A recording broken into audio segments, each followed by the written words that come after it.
Good morning, all. Good Good morning. morning, sir. Good morning, all. Good Good morning. morning, Good sir. morning, sir. Morning. Good morning. Okay, now we'll be doing your where are your transversely framed DB tank placed, where your plate flows are there, where are the bracket flows that we'll be discussing about.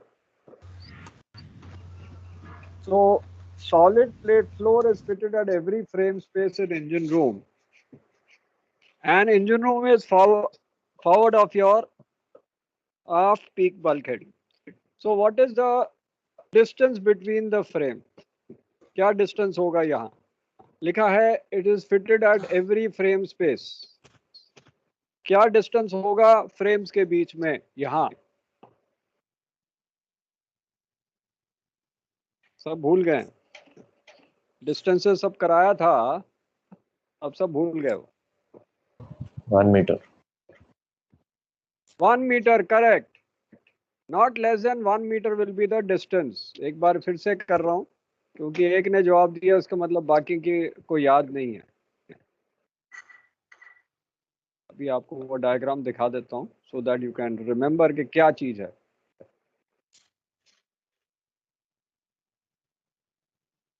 ये frame spacing आपको दिखाया था एक बार फिर से दिखा रहा हूं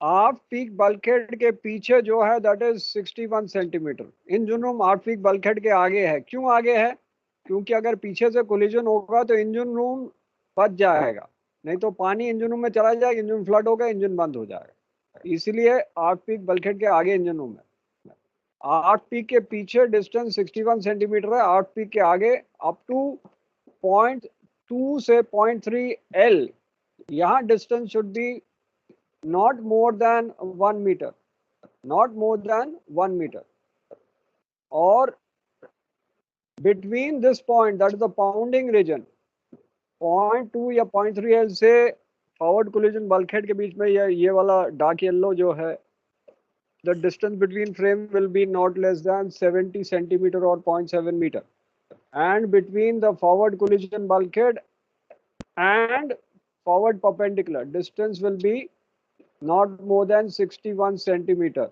So this is the panting region, blue, dark yellow is pounding region and this is the general region. तो ये आपके distances आपको याद रखने हैं.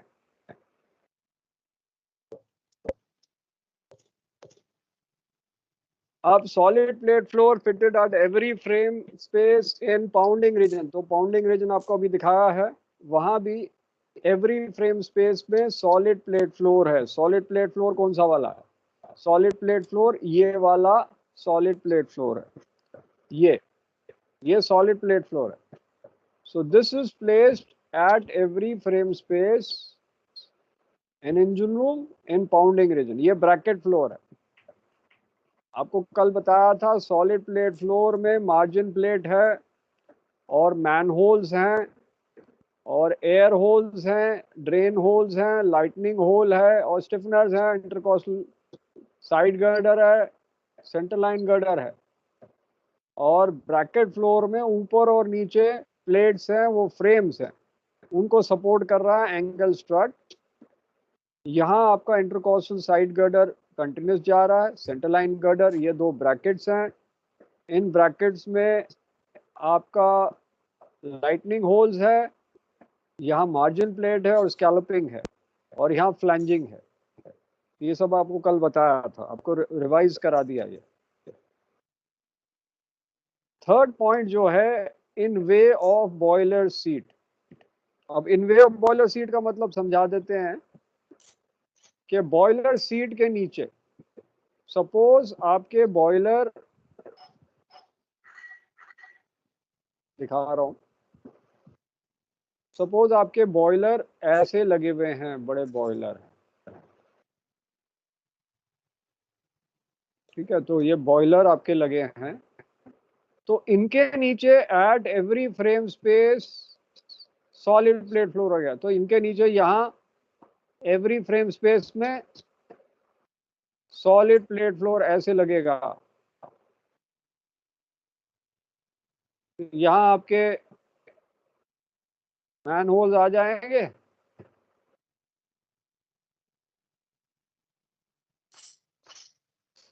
उसी तरह यहाँ आ जाएंगे, प्लस आपके स्टिफनर्स ऐसे आ जाएंगे, स्टिफनर्स आ जाएंगे।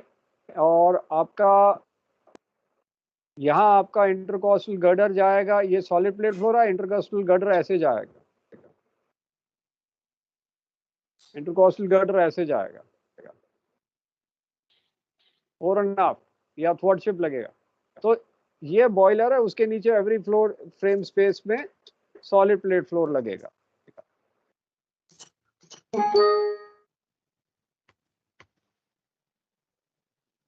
नाउ इसमें लिखा है number 4, in way of transverse bulkhead. मतलब ऊपर में अगर ट्रांसवर्स बल्कहेड है, उसके नीचे सॉलिड प्लेट फ्लोर आएगा, ब्रैकेट फ्लोर नहीं आएगा। सपोज ये डीबी टैंक है, आपका डीबी टैंक बनाते हैं, सपोज ये डीबी टैंक है।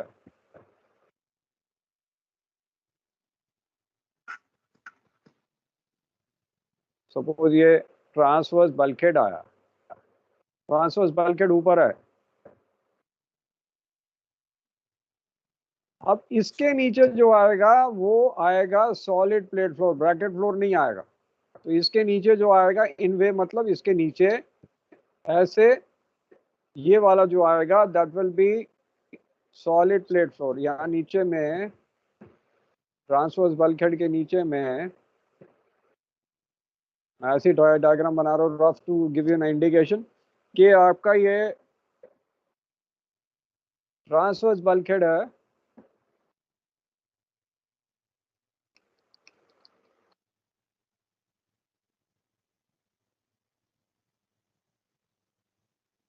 इसके नीचे ये सॉलिड प्लेट फ्लोर आ रहा है। तो यहाँ आपका इन वे ऑफ मतलब इसके नीचे सॉलिड प्लेट फ्लोर आएगा।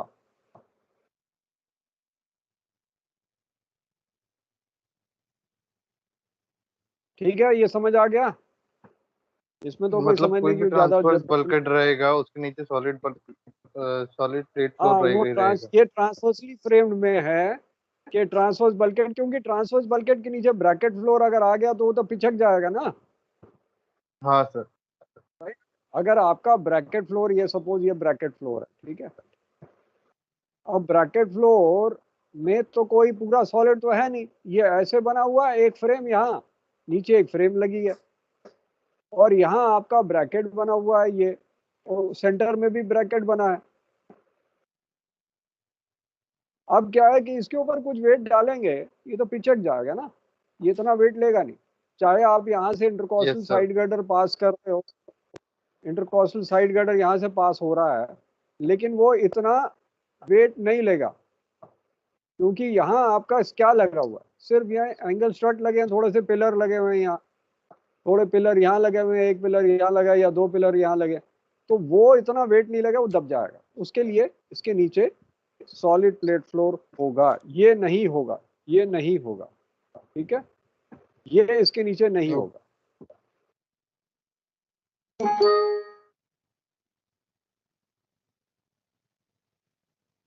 अब आया in way of toes of brackets. अब टोज ऑफ ब्रैकेट क्या है, ये भी आपको दिखा देता हूं।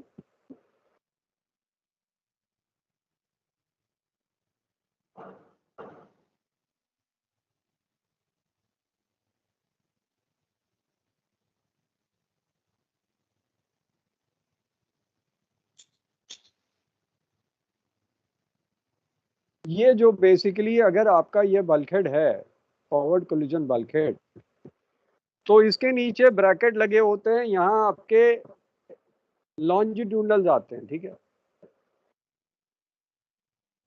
तो जब लॉन्जिट्यूडनल बल्कहेड आ रहे हैं, तो ये लॉन्जिट्यूड लग रहा है, कोलिजन बल्कहेड के आगे जाएगा नहीं, तो यहाँ ब्रैकेट लगेंगे स्ट्रेंथनिंग करने के लिए। तो जहाँ स्ट्रेंथनिंग करना है, ये जो पॉइंट है, चोंच आपकी पैर की नोक जैसे, तो उसको टो कहते हैं। जैसे आपकी पैर की नोक है वो टो है, या जूते का टो, तो दिस इज द टो। तो इस तरफ आपका ब्रैकेट फ्लोर नहीं आएगा, बट सॉलिड प्लेट फ्लोर आएगा, बिकॉज यहाँ स्ट्रेंथनिंग चाहिए। आया समझ? In way of toes of bracket. Sir एक बार और ये समझा दीजिए सर। आपकी जूते की नोक पता है, सपोज यस आपका सर। पैर है, पैर, आपका जो पैर होता है वो चोंच लगी होती है ना आगे आपके, तो आपको पता है कि आपका अगर टाइट जूता है तो वहां बहुत दर्द होगी, होगी कि नहीं? Tight yes sir. जूता है, टो की तरफ अगर कोई या टो पे कोई खड़ा हो जाए तो आपकी पैर बहुत दर्द होगा। तो यस यहाँ सर। भी कमजोर एरिया है, ये भी एरिया कमजोर एरिया, यहाँ भी टो है क्योंकि ब्रैकेट यहाँ चोंच आ रही है, इसकी ब्रैकेट की चोंच आ रही है, उसको टो कहते हैं, ब्रैकेट की चोंच को। ब्रैकेट का मतलब ये आपका ट्रांसवर्स बल्कहेड है या फॉरवर्ड कोलिजन बल्कहेड है। तो जहां आपके स्टिफनर लगे हैं तो यहाँ लॉन्जिट्यूडनल आ रही है, तो यहाँ इसको जोड़ने के लिए टो ब्रैकेट लगा हुआ है, तो जहां ये चोंच लगी है वहां सॉलिड प्लेट फ्लोर होगी, ब्रैकेट फ्लोर नहीं होगी, क्योंकि यहाँ स्ट्रेंथनिंग चाहिए। तो जहां स्ट्रेंथनिंग चाहिए वहां ये होगा। अब इसमें क्या है कि यहाँ लॉन्जिट्यूडनल नहीं है, यहाँ मैं लॉन्जिट्यूडनल दिखा दिया, यहाँ लॉन्जिट्यूडनल नहीं है।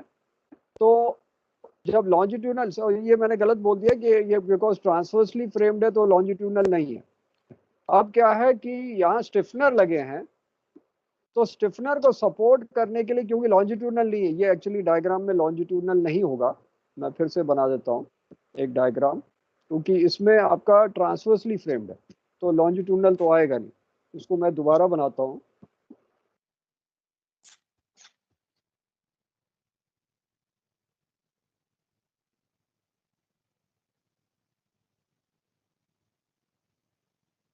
ये आपका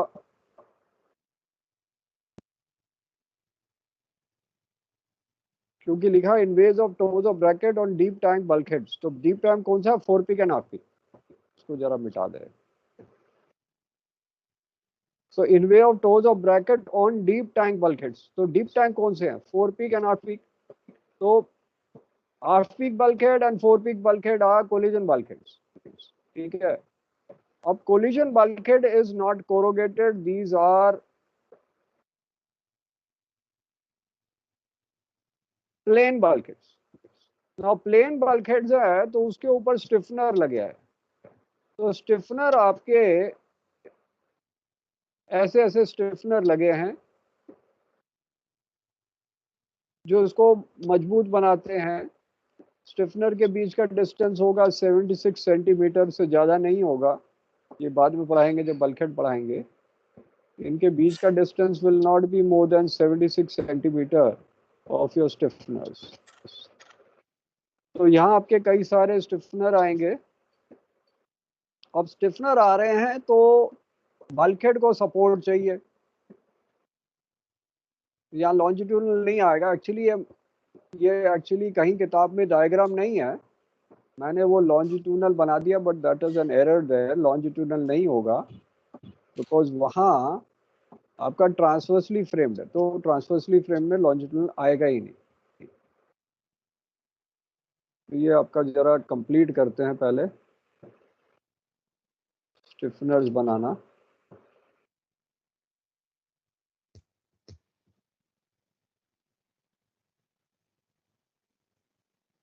कंप्यूटर में थोड़ा डायग्राम थोड़ा टाइट रहता है, ब्लैक बोर्ड में तो फटाफट बन जाता है।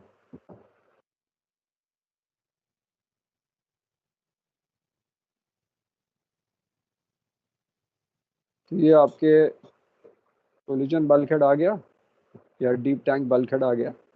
अब इसको सपोर्ट करने के लिए, बिकॉज ये कोलिजन बल्कहेड है, इसको सपोर्ट चाहिए, तो सपोर्ट के लिए यहाँ आपके ब्रैकेट्स लगेंगे,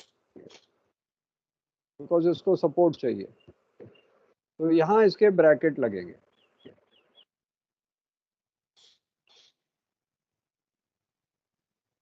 ये आपके ब्रैकेट आ गए, और ब्रैकेट की नोक जो है उसको हम टो कहेंगे, तो ब्रैकेट की नोक को टो कहेंगे। और वहां जो नोक पे जो फ्लोर आएगा वो ब्रैकेट फ्लोर नहीं आएगा, वो सॉलिड प्लेट फ्लोर आएगा। सो जस्ट मेक दिस क्योंकि इसमें शिप कंस्ट्रक्शन में विजुअलाइजेशन मेन चीज है, अनलेस यू जस्ट रट्टा मारने से नहीं होता। यहाँ विजुअलाइजेशन बहुत इंपॉर्टेंट। तो यहाँ आपका ऐसे करके ब्रैकेट फ्लोर आएगा जो इसके चोंच पे लगा है। तो आपका ब्रैकेट फ्लोर में ये स्टिफनर लगे हैं, ऐसे आपके स्टिफनर लगे हैं। गर्डर आपका जरूर आएगा बट लॉन्जिट्यूडनल नहीं आएगा। तो सपोज ये गर्डर जा रहा है, तो गर्डर आपका यहाँ कनेक्टेड हो गया इस फ्लोर से। हो सकता है इधर एंड हो गया या यहाँ आ गया गर्डर। ऐसा नहीं है कि फॉरवर्ड कोलिजन बल्कहेड तक ही आता है, यहाँ तक भी कनेक्ट हो सकता है। तो ये गर्डर हो गया। और यहाँ आपके सपोज ये स्टिफनर लगा है, यहाँ स्टिफनर लगा है, यहाँ स्टिफनर लगा है। तो यहाँ आपका ये सपोज आपका यहाँ आपके लाइटनिंग होल लगा है। सिमिलरली यहाँ लाइटनिंग होल लगा है। अब यहाँ आपका एक और ये आएगा।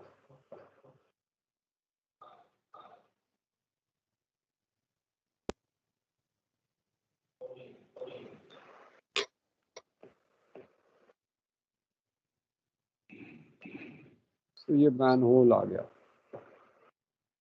यहाँ मैन होल आ गया। अब आप पूरा पिक्चराइज कर सकते हो कि कैसे ये टोज ऑफ ब्रैकेट क्या चीज है। तो ये आपका अब टोज ऑफ ब्रैकेट क्या हुआ, ये जो पॉइंट है ये टो ऑफ ब्रैकेट है। सो ये जो पॉइंट है that is toe of bracket on deep tank bulkhead. तो ये टो ऑफ ब्रैकेट, ये आपका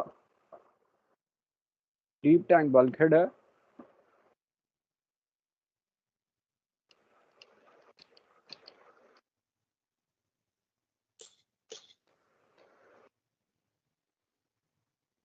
ये आपके स्टिफनर हो गए।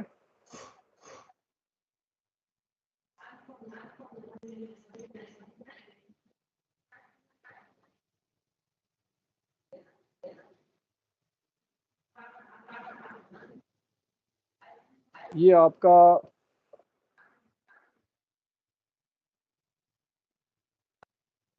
Intercostal side gutter. तो इंटरकोस्टल साइड गटर में स्टिफनर भी लगे होते हैं और यहाँ भी आपके मैनहोल्स होते हैं। क्योंकि पानी को ड्रेन करना है तो इंटरकोस्टल गर्डर में भी आपके मैनहोल्स होंगे, क्योंकि आपको इधर से इधर जाना है तो आपके मैनहोल्स यहाँ भी होंगे।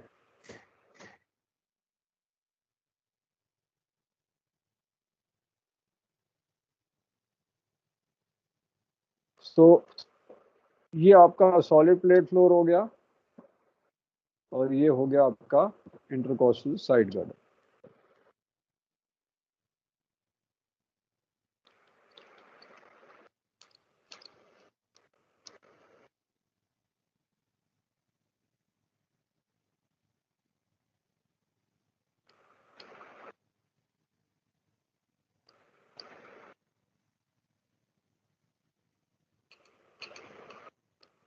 अब क्लियर है सबको कि नहीं?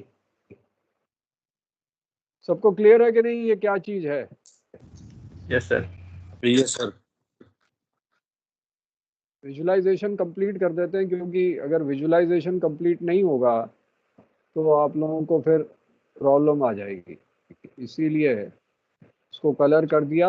अब आपका ये इसका कलर ज़्यादा हो गया,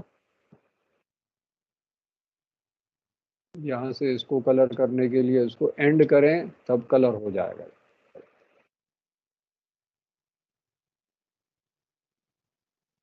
और यहाँ आपका बल्कहेड को लाइट कलर कर दिया।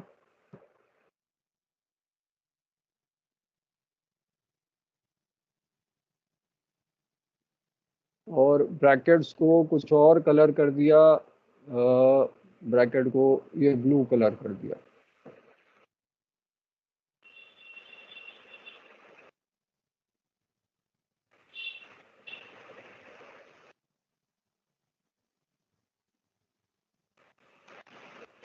तो ये आप इसकी स्क्रीनशॉट ले सकते हो, आपको समझने में आसान हो जाएगा। बाद में जब रिवाइज करोगे then it will be easier for understanding.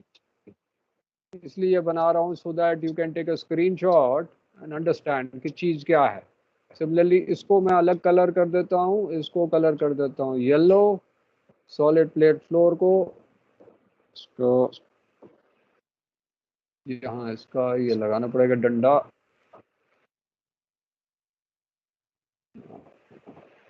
So colour से आपकी विजुअलाइजेशन बेटर हो जाएगी।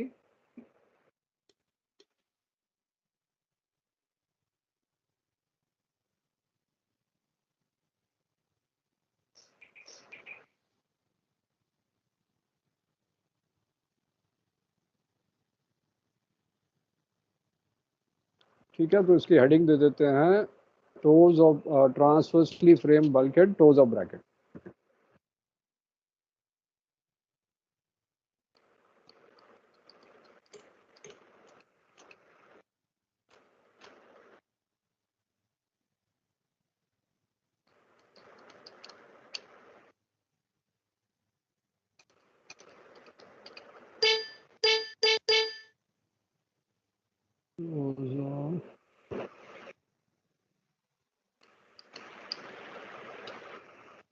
ठीक है, अब इसका आप ले सकते हो स्क्रीनशॉट, हेडिंग भी दे दिया है।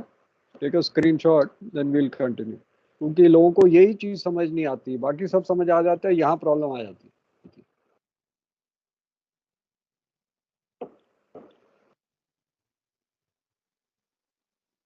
सर ये जो सॉलिड प्लेट फ्लोर है और इंटरकोस्टल साइड गर्डर है, ये तो टैंक बॉटम के नीचे रहेगा ना, टैंक बॉटम प्लेटिंग रहेगी।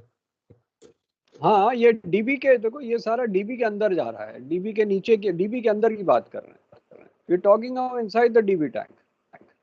डीबी के अभी हमने यस। ऊपर का प्लेटिंग दिखाया नहीं है, इसके ऊपर प्लेटिंग लगेगी। इसके ऊपर आपका टैंक टॉप लगेगा, वो भी दिखाया था ना, वो दिखाएंगे तो फिर इसके अंदर कैसे दिखाएंगे। हाँ सर। डीबी की बात कर रहे हैं ना, ये yes talking of sir, yes dB, sir. DB के अंदर है। हाँ सर वही। डीबी के बाहर की बात नहीं कर रहे हैं। डीबी इसके ऊपर प्लेट आ जाएगी तो डीबी हो गया। हम प्लेटिंग की बात कर रहे हैं डीबी के अंदर। इसके ऊपर ये जो होगी ये प्लेटिंग आ जाएगी डीबी टैंक के अंदर। ठीक है, ये डीबी टैंक के अंदर ये सारा कुछ होगा।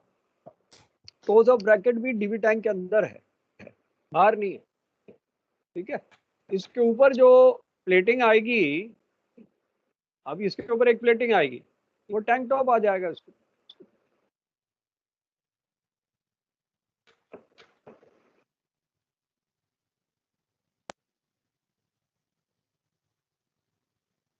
अब आता है इन वे ऑफ चेंज और इन depth of double bottom and if the ships using grabs for discharge and holds. तो ये भी दिखाते हैं आपको। तो यहाँ जो है ये वाला तो छोड़ दो, ये वाले में मैंने लॉन्चिल बना दिया तो इसलिए उसको हटा दिया। यहाँ जो है आपका डेप्थ इतना है, फिर सडनली आपका डेप्थ चेंज हो गया। तो change in depth for solid plate floor at every frame space, तो यहाँ आपका चेंज इन डेप्थ आ गया। तो यहाँ आपका सॉलिड प्लेट फ्लोर होगा एवरी फ्रेम स्पेस पे, जहां वो चेंज हुआ, यहाँ वो डेप्थ चेंज हुआ। अगर सेम डेप्थ है तो फिर फर्क नहीं पड़ता, लेकिन जहाँ डेप्थ चेंज हुआ वहाँ वीकनेस आएगी, वहाँ आपका फटीग हो सकता है, वहाँ क्रैक आ जाएगा, इसलिए उसको सॉलिड प्लेट फ्लोर लगाएंगे।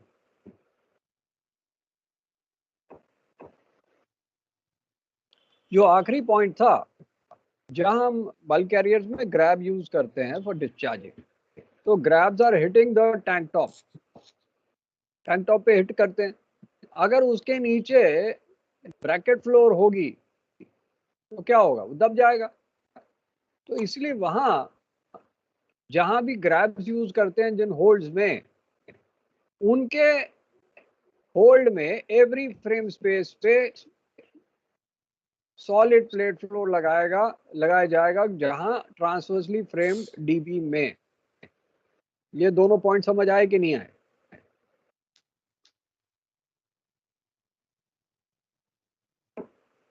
ये दोनों पॉइंट समझ आए कि नहीं?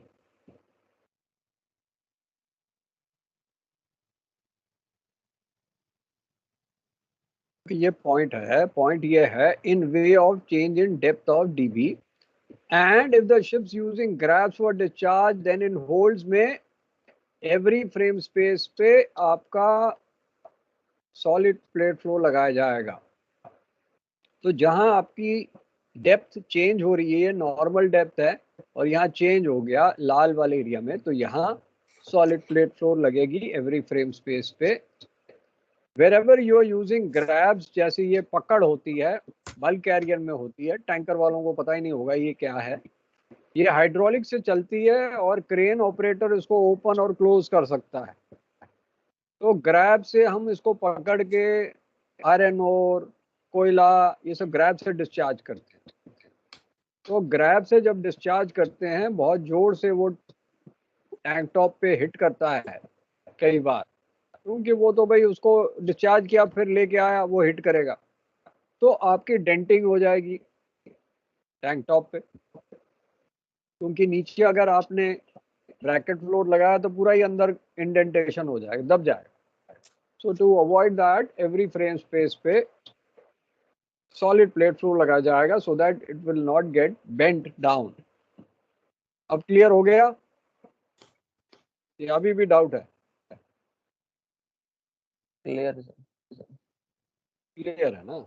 हाँ तो हाँ कर दिया करो, नहीं तो मैं 3-4 बार उसी को समझ पढ़ाता रहूंगा। अदर प्लेसेस मतलब इन 7 पॉइंट्स को छोड़ के सॉलिड प्लेट फ्लोर में B fitted 3 meters apart with bracket flows at every frame space. और ये ब्रैकेट फ्लैंजिंग होगी। अब ये डायग्राम से समझाते हैं।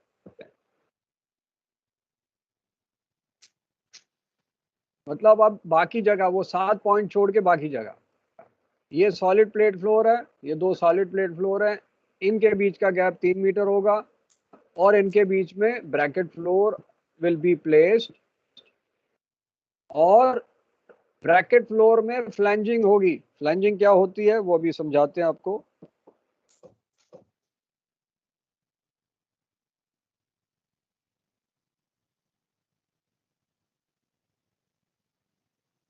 इसमें है कि नहीं फ्लैंजिंग वाला? ये ऐसे मोड़ा जाएगा। जो ब्रैकेट फ्लोर लगेंगे उनमें फ्लैंजिंग होगी, यहाँ मोड़ा जाएगा। 90 डिग्री इस प्लेट को मोड़ दे रहे हैं, इसमें वेल्ड नहीं कर रहे हैं, यो टर्निंग इट 90 डिग्रीज। सो ये एक पिलर टाइप का सपोर्ट हो जाएगा टैंक टॉप के लिए। सो ये पिलर हो जाएगा। दूसरा, ब्रैकेट फ्लोर से अगर आप पास करोगे, अगर एज आ गया तो आप कट जाओगे, तो उसको एज को घुमा दिया, फिर आप शार्प एज नहीं आएगा। तो एक तो हो गया वो शार्प एज नहीं आएगा, दूसरा टैंक टॉप प्लेटिंग को सपोर्ट करेगा। ये ब्रैकेट फ्लोर में फ्लैंजिंग की जाएगी ब्रैकेट के एंड में। ये फ्लैंजिंग नहीं है, ये तो स्टिफनर है, इसको कहते हैं फ्लैंजिंग ब्रैकेट के एज पे। अब क्लियर है ये फ्लैंजिंग क्या होता है? मोड़ना, प्लेट को मोड़ दिया 90 डिग्रीज पे मोड़ दिया, इसको फ्लैंजिंग कहते हैं। सर। मोड़ कहीं पे मोड़ दिया जाता है, कहीं पे वेल्डिंग किया जाता है सर। मोड़ना स्ट्रांग होता है, वेल्डिंग नहीं, स्ट्रांग होता है? बेटा वेल्डिंग टूट जाएगी। Okay sir. वेल्डिंग अगर करेंगे वो तो टूट जाएगी, मोड़ोगे तो नहीं टूटेगा ना। Yes sir, yes sir. आपने हीट करके उसको मोड़ दिया तो दूसरा आपके टैंक टॉप का वेट लेगा। बट अगर सपोज वेल्ड किया होता तो हो सकता है कि कुछ टाइम के बाद वेल्ड निकल गया तो ये टूट जाएगा, निकल जाएगा। लेकिन मोड़ोगे तो टूटेगा नहीं ना, बार बार थोड़ा ना मोड़, एक बार मोड़ के छोड़ दिया। Yes sir. बार बार मोड़ोगे तब टूटेगा ना, एक बार मोड़ के रख दोगे तो टूटेगा नहीं। लेकिन आप इसको खींचोगे तानोगे तो टूट जाएगा। तो आपने सिर्फ हीट करके मोड़ दिया, उसको स्ट्रेंथनिंग रहा, वेल्ड करोगे तो टूट जाएगा, इसलिए उसको मोड़ा जाता है हीट करके, और इस मोड़ने को कहते हैं फ्लेंजिंग। ठीक है, यस सर। आगे करते हैं। ये सब आपको समझना पड़ेगा, क्योंकि आप लोग याद करते हो फिर भूल जाते हो। समझ लोगे तो फिर आपको याद करने की जरूरत ही नहीं पड़ेगी। अब क्या है कि जो बीच में हमने एंगल स्ट्रट लगाए उसको हम वर्टिकल एंगल स्ट्रट भी कहते हैं। May be fitted in the bracket floor to reduce the span of frame which should not exceed 2.5 metres. इसको मैं बताता हूँ क्या है स्पैन ऑफ फ्रेम, क्या है।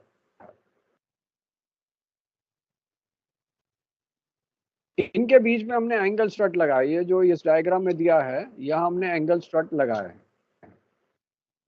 ये ऊपर एक फ्रेम है, ये खाली है, ठीक है, ये एम्प्टी स्पेस है, ये पूरा एरिया एम्प्टी है, जैसे आपको पहले दिखाया था, ये एम्प्टी स्पेस है। तो उसको सपोर्ट करने के लिए हमने एंगल स्ट्रट लगाए यहाँ सपोर्ट करने के लिए। सो जो एंगल स्ट्रट लगाए वो इसीलिए क्योंकि इन दोनों के बीच का गैप 2.5 मीटर से ज्यादा नहीं होना चाहिए, क्योंकि ये दब जाएगा। उनको सपोर्ट करने के लिए हमने एंगल स्ट्रट लगाए। स्पैन ऑफ फ्रेम मतलब इन दोनों के बीच का गैप 2.5 मीटर से ज्यादा नहीं होना चाहिए।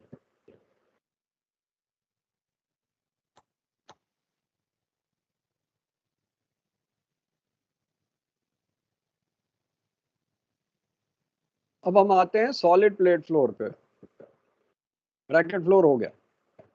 Solid plate floor में vertical stiffeners or welded flats are to be fitted to solid plate floor and further strengthened if they want to form watertight or oil-tight boundaries. इसका मतलब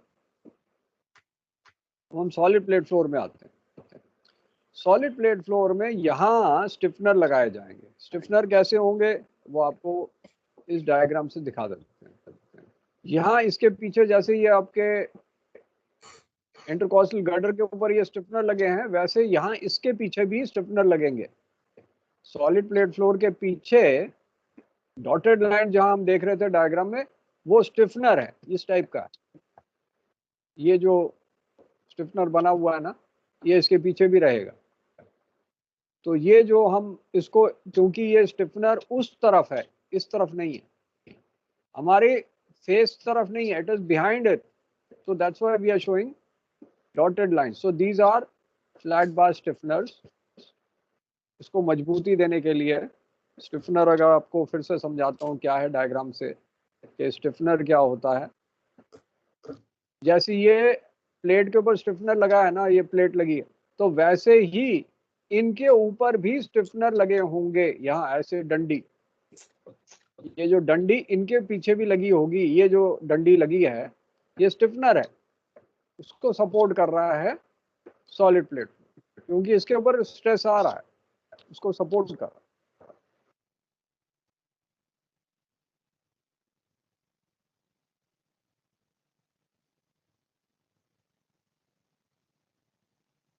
अब आते हैं जो इंटरकॉस्टल गर्डर है, जो हमने वीडियो में देखा था इंटरकॉस्टल गर्डर, उनके बीच का डिस्टेंस कितना होगा वो अब करा। So one intercostal side girder is to be provided on port and starboard side.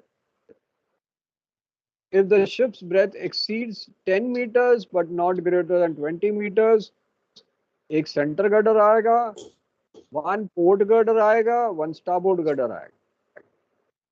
अगर ship का breadth is more than 20 meters, then two side girders or intercostal side girders will be fitted on port side and two on the starboard side if your breadth is more than 20 meters.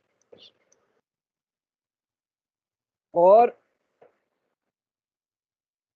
जहां bracket floor है वहां आपका flat stiffener लगेगा to side girder. इसका भी diagram दिखाते हैं। और एडिशनल गर्डर लगेंगे इंजनूम एरिया और पाउंडिंग रीजन्स में, वो भी आपको बताएंगे। तो पहले ब्रैकेट फ्लोर दिखाएं।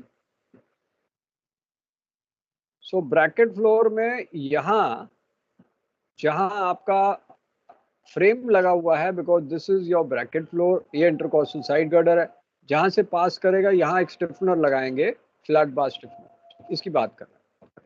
तो यहाँ फ्लैट बार स्टिफनर लगेगा और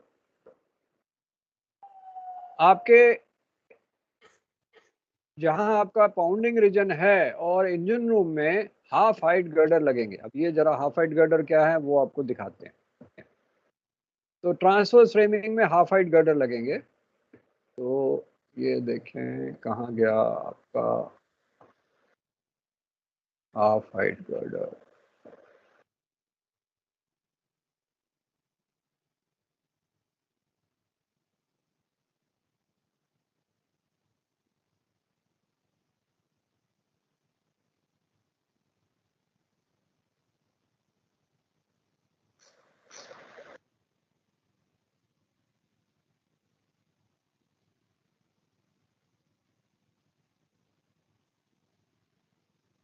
ये अगर आपका नॉर्मल गर्डर है,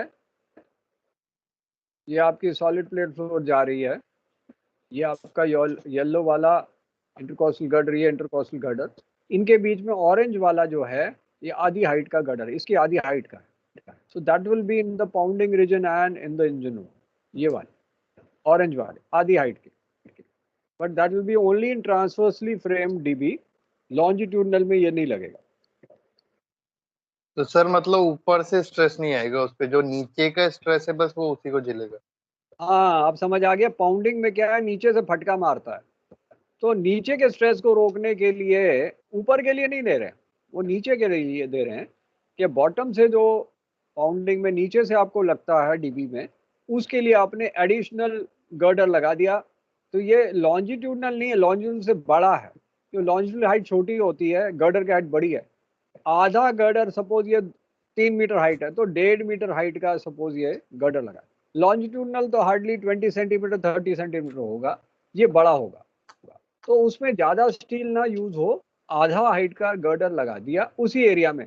कंटिन्यूस फॉर टू ऑफ नहीं लगाएंगे, पाउंडिंग रीजन में ही लगा रहे हैं और इंजन रूम में लगाएंगे। ये क्लियर है? Yes sir. ओके। बाकी गर्डर के साथ सर ये प्रोवाइड करवाना पड़ेगा, मतलब पाउंडिंग रीजन एरिया में? नहीं, पाउंडिंग रीजन में जो है दो गर्डर के बीच में लगेगा ना, ये दो गर्डर के बीच में लगेगा। नॉर्मल जो गर्डर हैं, सपोज आपने दो पोर्ट साइड में लगाए, दो स्टारबोर्ड साइड में लगाए, तो आपने अगर दो गर्डर के बीच में डिस्टेंस 2.2 मीटर है तो 1.1 मीटर डिस्टेंस पे लगा देंगे, ऐसे लगा दें। इससे 1.1 मीटर डिस्टेंस पे लगाएंगे। वो जब हम पाउंडिंग करेंगे ना तो डिटेल में कराएंगे। जब पाउंडिंग रीजन्स करेंगे तो उसमें डिटेल बताएंगे हाफ हाइट गर्डर कैसे लगता है। वो आपको एग्जाम में भी लिखना, कई बार पाउंडिंग रीजन का आता है तो वो लिखना पड़ता है।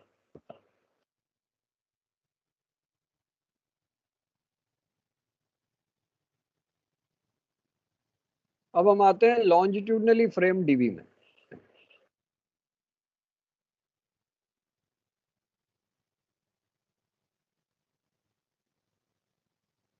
ना लॉन्जिट्यूडनली फ्रेम डीबी में अगर आप देखो, ये वाले स्टिफनर लगे हुए हैं, ये स्टिफनर दिख रहे हैं, ये स्टिफनर दिखाई दे रहे हैं ना। तो यस ये सर, वो आपके लंबा लंबा सॉलिड प्लेट छोटा सा। स्टिफनर लगा है, ये स्टिफनर लगे हुए हैं। और यहाँ देखो फ्लैंजिंग की हुई है, ब्रैकेट फ्लोर में फ्लैंजिंग की, ऊपर में फ्रेम बनाते हैं, इसमें नहीं दिया है बट ये कम से कम फ्लैंजिंग दिखाई है। तो लॉन्जिट्यूडनली फ्रेम डीवी में लॉन्जिट्यूडनल ऊपर भी रहेंगे, नीचे भी रहेंगे, बीच में आपका सॉलिड प्लेट फ्लोर रहेगा। और ये जो लॉन्जिट्यूडनल जाते हैं, ये नॉच कट जो है ना, इसके थ्रू जाते हैं, इन कट्स के थ्रू जाएगा, इसको वी नॉच कहते हैं, इसके थ्रू जाएगा। तो आपका जो सब कुछ हो रहा है इसके ऊपर टैंक टॉप आएगा, इसलिए थोड़ा सा टैंक टॉप भी दिखाया हुआ है, so that you can understand the drawing. तो ये आपका टैंक बॉटम हो गया, बॉटम प्लेटिंग, टैंक टॉप हो गया, सॉलिड प्लेट फ्लोर हो गया, ये लॉन्जिट्यूडनल बॉटम लॉन्जिट्यूडनल होगा, इनर बॉटम लॉन्जिट्यूडनल हो गया, ये आपके इंटरकॉस्टल साइड गर्डर हो गए, ये सॉलिड प्लेट फ्लोर हो गया, ये आपके मैनहोल्स हो गए, ये स्टिफनर हो गए। यहाँ फ्लैंजिंग हो गई है ब्रैकेट फ्लोर में। तो सर बेसिकली यहाँ इंटरकोस्टल ब्रैकेट, साइड गर्डर और कंटिन्यूस सेंटर गर्डर, इसमें बस प्लेसमेंट का डिफरेंस होता है ना, बाकी और तो कोई डिफरेंस नहीं होता ना। देखो सेंटर गर्डर इन- में कोई छेद नहीं होगा, सेंटर गर्डर में कोई मैनहोल नहीं रहेगा, ठीक है। Centre girder okay sir. Water tight होगा, वाटर टाइट होगा, ठीक है। लेकिन इंटरकॉस्टल गर्डर वाटर टाइट नहीं होगा, क्योंकि उसमें मैनहोल होगा। पानी कैसे ड्रेन करेंगे इधर से उधर, ठीक है। तो उसमें आपका मैनहोल होगा, उसमें ड्रेन होल्स भी होंगे, क्योंकि पानी को ड्रेन करना है। लेकिन सेंटर गर्डर वाटर टाइट होगा, तो ये फर्क है। जो हमने वीडियो में देखा ओके था सर। सेंटर गर्डर जो ब्लू वाला, वो वाटर टाइट होगा, बिकॉज आपका 1 पोर्ट 2 पोर्ट, तो बीच में क्या आएगा, सेंटर गर्डर, है ना। Sir 1 solid port 2 floor, port के जैसे सर आपका सॉलिड फ्लोर, सॉलिड, क्या पूछ रहे थे? Sir solid solid floor floor क्या? जहाँ पे भी लगेगा वहां पे हॉल होगा ना सर सॉलिड फ्लोर में? हाँ होगा, तो होगा। सॉलिड अगर वो सपोज, चलो आपको पहले पूरा क्लियर करता हूँ कि कहाँ आपका सॉलिड प्लेट फ्लोर लगेगा और कहाँ लगेगा आपका वाटर टाइट लगेगा। एक बार आपको फिर से समझाता हूँ।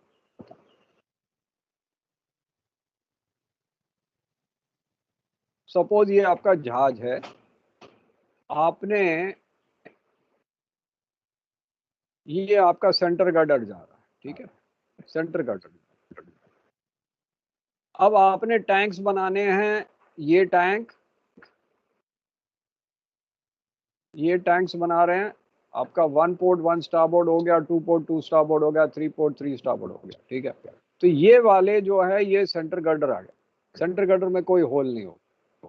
सिमिलरली ये वाटर टाइट फ्लोर है, इसमें कोई होल नहीं होगा, क्योंकि टैंक को डिवाइड करता है।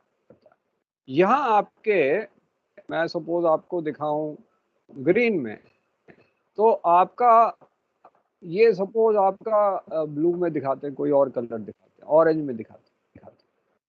तो ये सपोज आपका सॉलिड प्लेट फ्लोर है, यहाँ सॉलिड प्लेट फ्लोर है, तो सॉलिड प्लेट फ्लोर में होल होंगे, ठीक है, सॉलिड प्लेट फ्लोर में होल्स होंगे। ब्रैकेट फ्लोर सपोज मैंने दिखा दिया आपको अलग कलर से, कलर क्या दिखाएं, नीला दिखा दे, तो इनके बीच में ब्रैकेट फ्लोर लग गया। अब इन दोनों के बीच का डिस्टेंस होगा 3 मीटर, 3 मीटर से ज्यादा नहीं होगा। हम बात कर रहे हैं ट्रांसवर्सली फ्रेम में, अभी लॉन्जिट्यूडल बनाया नहीं। यहाँ भी आपका ब्रैकेट फ्लोर लग गया, यहाँ ब्रैकेट फ्लोर लगा, यहाँ भी ब्रैकेट फ्लोर लग गया,